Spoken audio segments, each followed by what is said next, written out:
Hey guys, so today we're going to be using algebraic simplification and rationalization to find limits. However, something that I haven't really touched on in the last couple of videos is why this is important. And you'll notice in these problems that you aren't able just to plug the value of the limit into these questions. So if we simply substituted 7 here at the beginning, we would get the square root of 7 plus 2 minus 3 over 7 minus 7, which the square root of 7 is not, or 7 plus 2 is 9, the square root of 9 is 3, minus 3 over 7 minus 7, which is going to give us a 0 over 0 answer, which is not what we want. We'll see later on in this question that that is not the limit of this problem as x approaches 7. If you look back at the last couple of questions where we used factoring and the difference quotient to solve them, you'll see also that you can't just plug 0 in because you'll get an undefined answer or a 0 over 0 answer. So we have the limit as k approaches 7, the square root k plus 2 minus 3 divided by k minus 7. So the method we're going to go about solving this is by multiplying this by its conjugate, which is going to be k plus 2 plus 3 divided by the square root of k plus 2 plus 3. So we're going to treat this just as a FOIL operation here. And we're going to multiply our first terms first. So this is going to give us a square root k plus 2 squared. Then we're going to do our outer terms. I drew that out a little further. So we're going to get plus 3 square root k plus 2. And then our inner terms is going to give us a minus 3 square root k plus 2.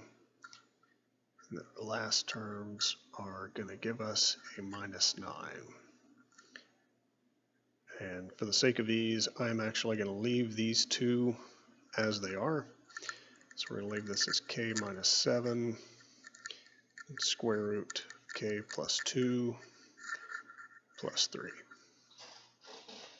So now we can go about reducing our numerator sum, and this square root and the squared are going to cancel each other out.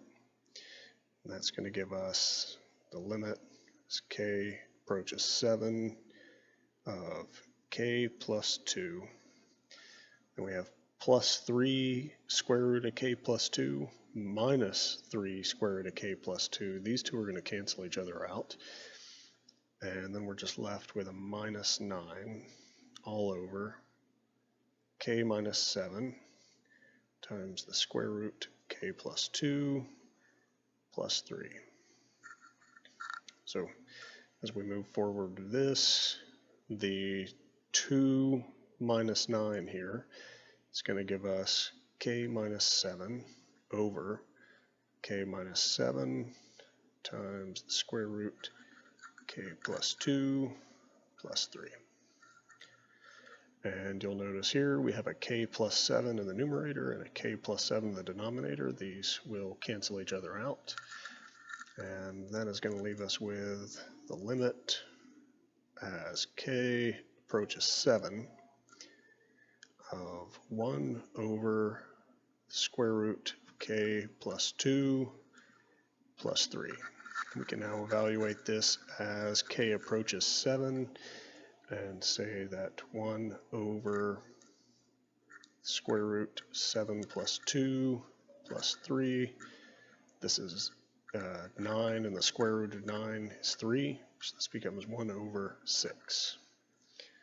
So our limit is k approaches 7 of the square root of k plus 2 minus 3 over k minus 7 is equal to 1 over 6. If you guys have any questions, let me know, and as always, I'm happy to help you out.